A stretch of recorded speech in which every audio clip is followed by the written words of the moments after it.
Hello friends, कैसे हैं आप सब? बढ़िया? गुड। मैं भी एकदम बढ़िया।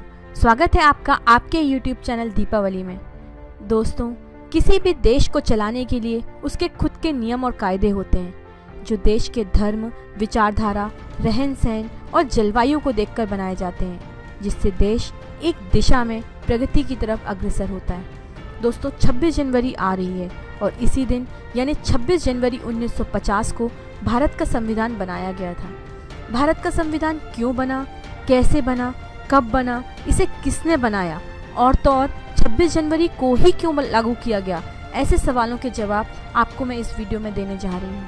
अगर आप इन सवालों के जवाब पहले से ही जानते हैं तो कमेंट बॉक्स में ज़रूर लिखें और नहीं तो बने रहें हमारे साथ इस वीडियो में।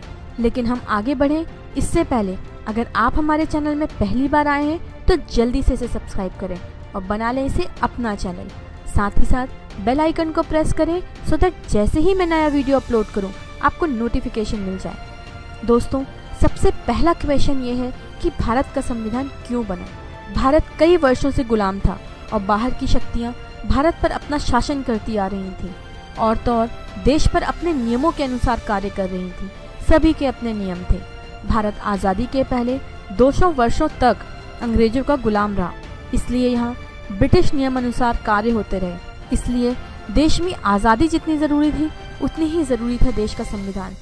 भारत हमेशा से एक बहुत आबादी वाला देश रहा है और इस आबादी को सही दिशा में आगे बढ़ाने के लिए देश के पास अपने नियमों, अधिकारों एवं कर्तव्यों की नियमावली होना बहुत ज़रूरी था। इसीलिए भारत का संविधान बना। दोस्तों, अब मैं आपको ये बता दूं कि किस तरह भारत संविधान की तरफ बढ़ा। सबसे पहले अंग्रेजी हुकूमत ने 1935 में भारतीयों के सामने एक नए एक्ट का ऐलान किया, जिसे भारतीय सरकार अधिनियम 1935 या गवर्नमेंट ऑफ इंडिया एक्ट भी कहा जाता है। इस कानून के कई नियम आज भी हमारे भारतीय संविधान में शामिल हैं, लेकिन यह कानून पूरी तरह से भारतीयों को कभी पसंद नहीं आया और भारत में काफ़ी द्वेष बढ़ गया। बाहर से दिखने पर यह अधिनियम संघीय शासन का था, लेकिन वास्तविक तौर पर सभी अधिकार गवर्नर के पास थे, जिसे जानकर लोग खुश नहीं थे। पंडित जवाहरलाल नेहरू ने तो इसे बिना इंजन की मशीन तक कहकर संबोधित किया और इस तरह इसका विरोध पूरे देश में हुआ। सभी दलों और जानकारों के मतानुसार 1945 में डॉक्टर तेज बहादुर ने संविधान का एक प्रारूप तैयार किया, लेकिन अब तक भारत परतंत्र ही था। परंतु इस वक्त ब्रिटिश सरकार की द्वितीय विश्व युद्ध के कारण काफ़ी हालत ख़राब थी और इनफैक्ट देश में भी एक के बाद एक नए आंदोलन जैसे भारत छोड़ो आंदोलन, आज़ाद हिंद फौज का गठन होना, इन सबों ने ब्रिटिश हुकूमत को हिला कर रख दिया था। इनफैक्ट ब्रिटिश सरकार की अपने खुद के देश की स्थिति बहुत ख़राब थी, क्योंकि जो उनके वर्तमान प्रधानमंत्री चर्चिल थे उनकी हार हो चुकी थी और नए प्रधानमंत्री बन चुके थे। ऐसे में सत्ता में आते ही भारत पर अपना कब्जा छोड़ना इन्हें थोड़ा रास नहीं आ रहा था। इन्होंने अपनी फूट नीति को अपनाया और कांग्रेस और मुस्लिम लीग को अलग कर देश के विभाजन की योजना बनाई। ब्रिटिश के वर्तमान प्रधानमंत्री ने कैबिनेट के 3 मंत्रियों को भारत भेजा और अपनी बात सबके सामने रखी। इस मिशन को कैबिनेट मिशन कहा गया। अब मैं आपको बताती हूँ कि कैबिनेट मिशन था क्या। यह मिशन 1946 में भारत आया, जिसमें 3 मुख्य सदस्य भारत भेजे गए। इस मिशन का मुख्य उद्देश्य उन विकल्पों को तलाशना था जिसके जरिए भारत की सत्ता भारत के हाथों में सौंपी जा सके। उस समय कुछ ऐसी परिस्थिति उत्पन्न हुई कि कैबिनेट कमीशन की पहली बैठक पर कोई हल न निकल सका। इस बैठक में मौलाना आज़ाद, सरदार वल्लभ भाई पटेल, पंडित जवाहरलाल नेहरू, खान अब्दुल गफ्फार खां, लियाकत अली खां, जिन्ना, नवाब इस्माइल खां और सरदार निश्तर तथा नवाब मोहम्मद हमीदुल्लाह हाजिर थे। यह बैठक शिमला में हुई थी। अंग्रेज़ों ने अपनी जिद नहीं छोड़ी और 16 जून 1946 को देश के विभाजन का फैसला ले लिया और इस फैसले के साथ यह भी तय हुआ कि देश को आज़ादी मिल जाएगी और यहाँ से शुरुआत हुई संविधान बनने की प्रणाली का। अब मैं आपको बताती हूँ कि संविधान लिखने की शुरुआत कैसे की है। जैसे ही ये स्पष्ट हुआ कि अंग्रेज भारत की सत्ता देश को सौंप देंगे, वैसे ही चिंता सबसे ज़्यादा ये थी कि भारत में अब अपना संविधान होना बहुत ज़रूरी है। संविधान की पहली बैठक डॉक्टर सच्चिदानंद की अगुवाई में हुई, जो कि 9 दिसंबर 1946 को हुई। इस सभा का अध्यक्ष पूर्व राष्ट्रपति डॉक्टर राजेंद्र प्रसाद को चुना गया। इसके बाद 13 दिसंबर 1946 को संविधान की एक रफ रूपरेखा तैयार की गई, जिसे पंडित जवाहरलाल नेहरू ने सबके सामने पढ़ा। इस संविधान में सबसे महत्वपूर्ण बात यह रखी गई कि अब देश में सभी राजाओं के शासन को समाप्त कर दिया जाएगा और भारत की प्रभुत्ता सबको स्वीकार करनी होगी। और 22 जनवरी 1947 को कई तरह के विरोध के बाद इस प्रस्ताव को पारित कर दिया गया। वैसे तो ये एक बहुत कठिन समझौता था, लेकिन सरदार वल्लभ भाई पटेल जैसे नेताओं ने सभी राजाओं को एकजुट किया और राजाओं ने कांग्रेस को अपना समर्थन दिया।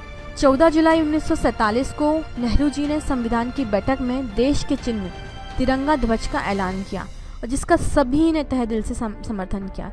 इसके बाद अंग्रेजों के द्वारा हुई बातचीत के आधार पर भारत पाकिस्तान का विभाजन हो गया और इतने संघर्षों के बाद 15 अगस्त 1947 को देश आज़ाद हो गया।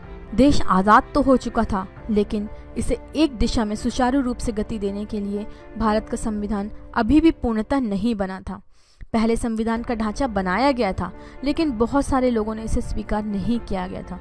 इसलिए एक नई कमेटी का गठन किया गया। संविधान का निर्माण करने के लिए उसमें कुछ सदस्यों को जोड़ा गया, जिससे हर क्षेत्र को नेतृत्व की दृष्टि से प्रमुख लोगों को शामिल किया गया। संविधान को तैयार करने में 389 सदस्यों की भूमिका रही और इस समिति के सदस्य डॉक्टर भीमराव अंबेडकर को बनाया गया। संविधान की कमेटी में कौन कौन से सदस्य शामिल थे वो मैं आपको बता देती हूँ। उसमें थे doctor Bhimrao Ambedkar, Sanjay Phakey, Pandit Jawaharlal Nehru, Chakravarti Rajagopalachari, doctor Rajendra Prasad, Sardar Vallabh bhai Patel, Kanhaiyalal Maneklal Munshi, Ganesh Vasudev Mavalankar, Sandeep Kumar Patel, Abul Kalam Azad, Shyama Prasad Mukherjee, Nalini Ranjana Ghosal, Frank Anthony, HP Modi, Harendra Kumar Mukherjee, Ari Bahadur Gurung, अल्लदी Krishnaswamy Iyer और महिला सदस्यों में सरोजिनी नायडू, हंसा मेहता, दुर्गाबाई देशमुख, अमृता कौर और विजय लक्ष्मी पंडित भी इस सभा में शामिल थे। सभी के विचार विमर्श, लड़ाई झगड़ों के साथ संविधान का प्रारूप तैयार होना शुरू हो गया, जिसकी घोषणा 9 दिसंबर 1947 को की गई। सभी सदस्यों के साथ मिलकर संविधान तैयार हुआ, जिसमें कई निर्णय हुए, जैसे मातृभाषा, राष्ट्रीय गीत, राष्ट्रीय गान, अधिकार, कर्तव्य आदि आदि। अब मैं आपको बता दूं कि संविधान कब बनकर तैयार हुआ और उसमें कितना समय लगा। तो दोस्तों, इतनी जनसंख्या वाले देश का संविधान, जहां कई तरह के धर्म, जाति, प्रजाति के लोग पाए जाते हैं, लिखना इतना आसान नहीं था।